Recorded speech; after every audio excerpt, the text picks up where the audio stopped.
Bienvenidos a un nuevo episodio del podcast Yo Soy Inmigrante y hoy traemos un tema importantísimo y como siempre este es el espacio de usted como inmigrante de toda la comunidad hispana que está buscando información que le permita crecer, entender el sistema americano y avanzar hacia sus metas en los Estados Unidos. Hoy nuestro tema es la verdad sobre las cortes de inmigración y para eso pues traímos a nuestro invitado de lujo, nuestro abogado Juan Rosa Rosado, experto en el área migratoria. ¿Cómo está, abogado? Abraham, excelente. Muchísimas gracias por tenerme aquí de nuevo y un abrazo y un saludo a nuestros amigos que nos sintonizan a través de las redes sociales. Gracias, abogado, por siempre aceptar la invitación y estar dispuesto a apoyar y a educar a la comunidad inmigrante como siempre. Y bueno, vamos a entender este proceso, cómo funciona y por qué un inmigrante, en primer lugar, está bajo un proceso defensivo de corte. Mira, Abraham, un inmigrante llega a la Corte de Inmigración, valga la redundancia, porque en efecto se ha cometido una violación migratoria. Muchas personas piensan que el único que va a la Corte de Inmigración es aquel que entra por la frontera. Y nada más lejano de la realidad, Abraham. Una persona que llega a la Corte de Inmigración puede ser tanto una persona que entra como por la frontera como una persona que ya tenía residencia en los Estados Unidos y que por alguna violación de ley de inmigración lo llevan a la Corte de Inmigración. La ley dispone, cometiste esta violación, tenemos que remover tu residencia con una orden de un juez. Y tienes que ir a la Corte de Inmigración. Entraste por la frontera, que es el ejemplo más clásico. Cometiste una violación migratoria, tenemos que ir a la Corte de Inmigración. Así que tenemos los dos lados de la moneda, Abraham. Aquellos que entran por la frontera y aquellos que ya estaban aquí, pero tienen que enfrentarse a un proceso de corte. Correcto, pero fíjate que hay personas que tienen una confusión con esto porque sienten que a pesar de que entraron por frontera, entraron de manera legal porque usaron un método como el CBP-1. Porque estas personas, a pesar de haber entrado con el CBP-1, que ellos asumen que es una entrada legal, tienen que ir a una corte de inmigración. Mira, lo que pasa con programas como el CBP-1 es que, en efecto, la violación migratoria sí se cometió. Ahora, en el programa CBP-1, para ser más específico, lo que disponía era que le permitía al inmigrante llegar a la frontera y solicitar que se le permitiera entrada a los Estados Unidos. El oficial de inmigración le permite la entrada con un parol, pero la violación que cometieron es que cuando llegaron a la frontera no tenían un documento que les permitiera la entrada, como una visa, una tarjeta, lo que la ley le llama tarjeta de cruzar fronteras, que es un permiso para que una persona pueda entrar y salir. Y esa es la violación que se comete, Abraham. La violación que comete es que se presenta a la frontera sin los documentos necesarios. Y por eso es que lo llevan a la Corte de Inmigración. Pero hay un común denominador con todas estas personas. Le entregan un documento que le dicen popularmente la NTA. Abogado, ¿qué es la NTA? Mira, la NTA, su nombre correcto es el Notice to Appear, notificación de comparecencia.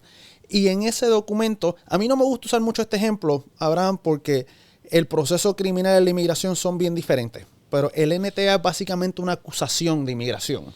¿Okay?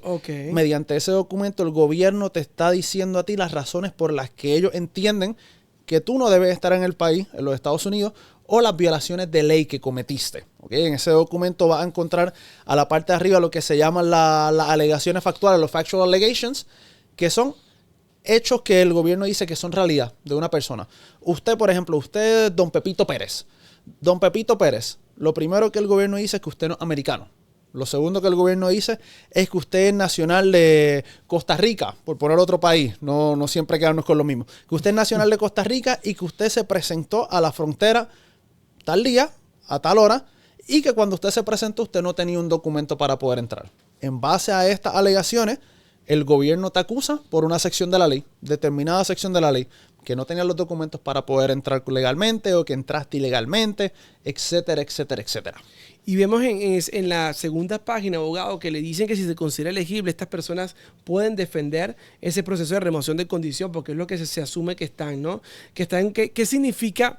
Yo siempre les digo a mucha gente que, bueno, obviamente en base a lo que usted nos ha enseñado, una persona que entra con CBP-1 o entra de manera ilegal, ambas personas están en un proceso de deportación con el beneficio de estar en libertad y están acusados ambos, ¿no? Para presentarse a la corte a defender un alivio migratorio. Pero hay una interrogante aquí, que algunas personas en su NTA les ponen cargos diferentes.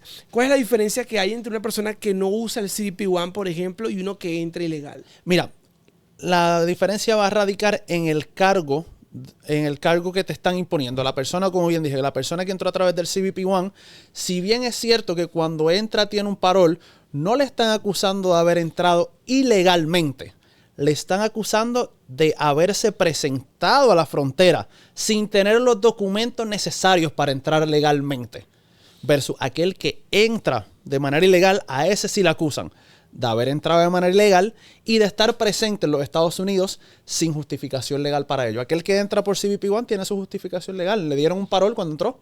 Y ese parol es el permiso que él tiene para estar aquí en los Estados Unidos, de 1 año, 2 años. El que entra ilegal no tiene permiso para estar acá. Vemos, abogado, que en la NTA, en la parte de abajo de la primera página, dice, dan una fecha de corte ya de una master hearing. ¿Qué es una master hearing? Mira, la master hearing, las personas tienen la percepción equivocada que es una corte de presentación, le dicen. ¿Y por qué piensan esto? Porque las personas tienden a presentarse allí sin abogado. Y el juez lo que le pregunta es, señor, señora, ¿cuál es su nombre? ¿Y dónde usted vive? ¿Quiere tiempo para un abogado? Sí, pues váyase para su casa y lo vemos en esta otra fecha. ¿Ok? Ese es un escenario, Abraham, pero el fenómeno que se está dando al día de hoy con las cortes de inmigración es que tienen tanto trabajo que los jueces están tratando a los inmigrantes como si tuvieran abogados. Y entonces en el master hearing, sí, en el master hearing lo que se hace es que se le leen los cargos de inmigración al inmigrante y se le pide que se declare culpable o no de esos cargos, y dependiendo de lo que el inmigrante declare, el proceso continúa o no continúa. Y es una dinámica muy interesante porque en muchas ocasiones este documento que tú hablas, el NTA, tiene defectos de forma o defectos legales. En Arroyo Habichuelas está mal hecho, el documento está mal hecho. Y si ese documento está mal hecho, no hay base para que el inmigrante esté en la Corte de Inmigración, así que el caso tiene que desestimarse. Por eso siempre es importante cuando sea un master hearing, el inmigrante vaya acompañado de un abogado, Abraham. Exactamente. Abogado, hay otro dato curioso. Hay personas que tienen cargos adicionales. Por ejemplo, recuerdo una vez que una persona le habían puesto tráfico humano o algo parecido porque había entrado con un menor que no era su hijo. Hay personas que le preguntan en frontera cómo llegó usted y declaran que pasaron con los famosos coyotes. Y están esos cargos allí. Sí. ¿Qué implicación tiene eso en las personas? Mira, qué bueno que hace esa pregunta, Abraham, y trae eso a colación, porque eso de cierta manera nos remonta a lo que yo acabo de decir. Cuando el inmigrante va a la corte, al master hearing, le leen esos cargos. Y partiendo del ejemplo del cargo de tráfico humano que tú estás poniendo, si una persona se declara culpable de tráfico humano, eso la hace automáticamente inelegible para ciertos beneficios migratorios, entre los cuales se puede encontrar el asilo. ¿Ok? Así que por consiguiente es muy importante que el inmigrante vaya acompañado por abogado y lea esos cargos migratorios. Porque si el inmigrante se declara culpable a ciertos cargos migratorios, tráfico de personas, en ocasiones hay inmigrantes que aunque ya eran residentes aquí los acusan de tráfico de droga, etcétera, etcétera, etcétera. Si se declaran culpables de esos cargos migratorios, son inelegibles para ciertos aspectos y en muchas ocasiones los acusan incluso de cargos que son incongruentes. Yo he visto muchas acusaciones criminales pero muchas acusaciones migratorias que acusan al inmigrante de haber entrado ilegal por la frontera y al mismo tiempo de haberse presentado a la frontera sin los documentos necesarios. Ok, pues espérate entonces, DHS. O mi cliente se metió ilegal a los Estados Unidos y tú no lo viste. O cuando entró tú lo detuviste y él no tenía los documentos. Pero por los dos lugares no me lo puedes acusar. ¿Ok? Y hace una gran diferencia defenderse de un solo cargo que defenderse de dos. Correcto. Abogado, pero la gente también confunde la cita de presentación con ICE, donde a muchos les ponen un grillete, otros teléfono móvil, otros ir ciertas fechas determinadas a las oficinas del ICE con la corte. ¿Cuál es la diferencia entre una y la otra? ¿Y qué consecuencia tiene no presentarse ante el ICE? Mira, vamos parte por parte. Lo primero que tenemos que hacer es una diferencia clara y crasa entre uno y el otro. Aunque la gente le conoce a los dos cuerpos como inmigración, uno es con el juez, que es con el Departamento de Justicia, y con ese es que tú vas a defender tu caso de inmigración. Es el que decide si tú te puedes quedar o no en los Estados Unidos. Okay. Mientras que ICE es el que se tiene que encargar de estarte supervisando cada cierto tiempo para que en Arroyo Habichuelas ellos asegurarse que te estás portando bien, que no has cometido ciertos delitos, que te estás presentando tus cortes, que no eres un problema de seguridad para los Estados Unidos, etcétera, etcétera, etcétera. Consecuencias de no presentarse a cada uno. Si una persona no se presenta a su cita con ICE, esa orden de presentarse donde ICE automáticamente la ley dispone que se convierte en una orden de arresto. Así que, ¿qué va a pasar? El nombre de este inmigrante, de estar en este lado de la lista, de aquellas personas que pueden estar en libertad, pasa a los que estamos buscando. ¿Qué significa eso? Que si estás manejando por ahí, tranquilito, y te paran sin licencia, o incluso te paran con licencia, inmigración da contigo, señor, bájese del vehículo que usted tiene una orden de arresto de inmigración y lo van a llevar a un centro de detención. En pocas palabras, lo que siempre decimos, la desinformación es el peor enemigo del inmigrante. Ahora, abogado, una persona que va a la Master Hearing, ya hemos ido desglosando lo que significa haber entrado por frontera, su cita de supervisión, vas a la Master Hearing con tu abogado de inmigración, aceptan los cargos que debe aceptar según la asesoría de tu abogado de inmigración, luego imponen una audiencia llamada individual hearing, audiencia de mérito. ¿Qué significa esta audiencia? Mira, la audiencia de mérito en buen español es el juicio final, por decirlo así, Abraham. Ese día es que vamos a defender tu caso de inmigración. Sea que tenga el proceso que tenga, un proceso de asilo, una cancelación de remociones, una cancelación de deportación, pero ese es el día que vamos ahí a decidir el futuro tuyo en este país, ¿ok? Para una audiencia individual es muy importante, amigo inmigrante que me estás viendo, que vayas preparado. No tan solo tú conoces tu caso, sino que tu abogado te prepare, ¿ok? Porque ese día, yo como abogado, mira, como yo siempre le digo a mis clientes, nadie conoce mejor lo que le ha pasado a un inmigrante que el propio inmigrante. Exactamente. Abraham, ¿ok? Aunque yo me conozco la historia de mis clientes y yo tengo aquí a Juan Pérez, por poner un ejemplo, yo sé que Juan Pérez fue perseguido en su país por X y Y razón, yo no puedo llegar a la corte y decirle al juez, su señoría, mi cliente Juan Pérez merece el asilo porque lo persiguió X gobierno, lo atacó X persona, etcétera, etcétera, etcétera. Porque el juez me va a decir, ok, pero ¿a quién persiguieron? ¿Usted o a su cliente? Exacto. ¿Ok? El rol del abogado en este juicio, en este individual hearing, es procurar que el inmigrante cuente su historia mediante preguntas del abogado. ¿Ok? Y el abogado va a hacer determinadas preguntas por las cuales el mismo inmigrante va a comenzar a dar argumentos legales que el abogado quiere que salgan. ¿Ok? Por ejemplo, más base, Abraham. La ley de inmigración dispone que si se logra probar que una persona fue objeto de persecución en el pasado, se debe presumir que si lo devuelven a su país, va a ser objeto de persecución nuevamente. Un inmigrante no lo va a poder decir así. Exacto. ¿Va? Pero por preguntas del abogado, el inmigrante va a comenzar a hablar de la persecución pasada que tuvo. ¿Okay? Va a empezar a hablar. A mí me persiguió fulanito, perencejo, y sé que son ellos por 1, 2, 3 y 4. ¿Okay? O sea que en gran parte, abogado, depende de la preparación que tengan antes de la audiencia, y en efecto ese resultado se recoge porque si tú ensayas algo, lo practicas y tú lo vas asesorando, mira, esto es en lo que consiste el juicio, la persona va a entender, y eso va a ayudar en un factor que es importante, que son los nervios. O sea, porque si tú vas a ciega a una audiencia que no sabes cómo funciona el sistema, qué va a pasar desde que llegas allí, es mucho más probable que los nervios, aunque tu caso sea sólido, aunque el abogado se haya preparado para esto, pues te hagan responder de manera equivocada. Abogado, pero una pregunta aquí. ¿Qué pasa? Vamos a aclarar este contexto. Me lo van a agradecer la audiencia. Cuando una persona entra a una audiencia de mérito, ¿cómo funciona ese proceso desde que entra a la corte? Mira, desde que entra a la corte, cuando entra a la corte de mérito, lo primero que debes tener en consideración es como yo le digo a mis clientes. Y va de la mano con lo que tú dices de los nervios. Tienes que tener en consideración que quienes estamos allí somos 3 abogados. Lo que pasa es que jugamos para equipos diferentes. ¿Ok? El que está arriba es el juez. También es abogado, pero ha sido nombrado por el gobierno para emitir decisiones. Al otro lado está el abogado del gobierno, y en el lado tuyo está tu mejor amigo, tu abogado, tu aliado. Exacto. Ok, entonces, ¿qué sucede? Cuando el inmigrante llega con su abogado a la audiencia final, lo primero que comienzan a usar son asuntos técnicos. El juez comienza a pasar lista sobre toda la evidencia que se ha sometido. Pieza de evidencia número 1, la acusación del inmigrante. Pieza de evidencia número 2, primera notificación de cita del inmigrante. Y así sigue, hasta que llega la planilla de asilo. Y dice, pieza número 5, tenemos el formulario de asilo del inmigrante, el formulario de cancelación de deportación. Y ahí el juez detiene y dice, abogado, ¿algún cambio o enmienda que haya que hacer a esta planilla de asilo, cancelación de deportación o el remedio que sea? Ese es el momento en el que, si hay asuntos de último minuto, el abogado tiene la última oportunidad para enmendarlo allí, incluso de manera oral. ¿Ok? Juez, si nos hemos dado cuenta que en la página 7, por omisión, nuestro cliente no nos reveló que tenía un hermano queremos añadir al hermano de nuestro cliente que se llama Perencejo. Que se anote que tiene un hermano. Fiscal, ¿usted tiene objeción? No. Y sigue así.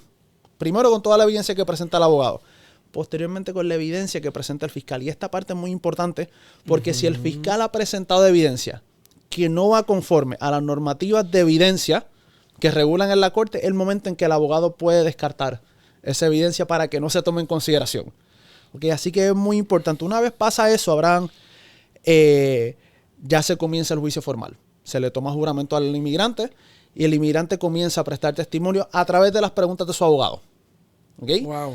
Una vez el abogado termina de hacer las preguntas que tiene que hacer, es el fiscal quien tiene oportunidad de hacer preguntas.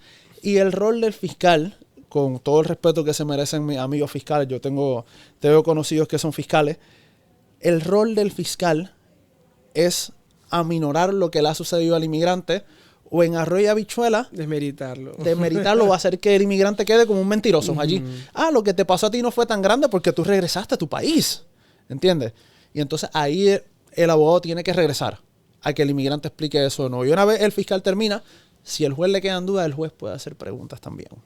¿Okay? Así que por eso es muy importante que estés todo el tiempo preparado con tu abogado.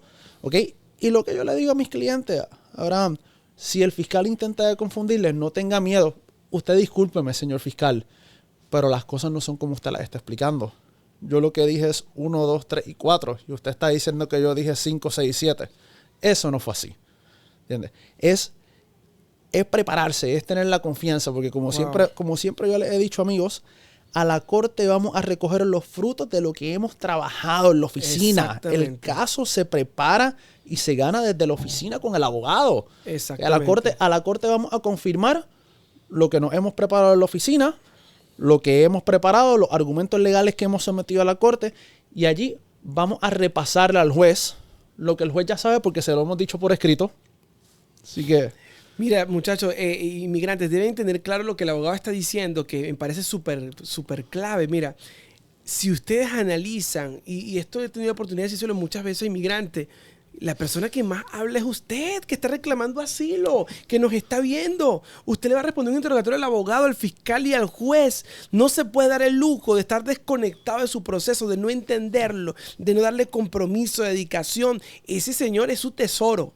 Ese es su proyecto más importante en Estados Unidos. No es el carro, no es la casa, no es el reloj, no es el iPhone, no es donde vas a vivir, no es la escuela de los chamos, porque todo eso deja de ser importante si mañana te dicen, señor, usted tiene que abandonar el país porque usted y su asilo no es creíble, etcétera, etcétera. Entonces, para evitar ese tipo de complicaciones, usted debe hacer bien su proyecto migratorio, contar con un buen abogado que lo prepare usted, que genere la estrategia previo a la corte para que ese día, como él dice, puedan recoger los frutos de lo que han sembrado.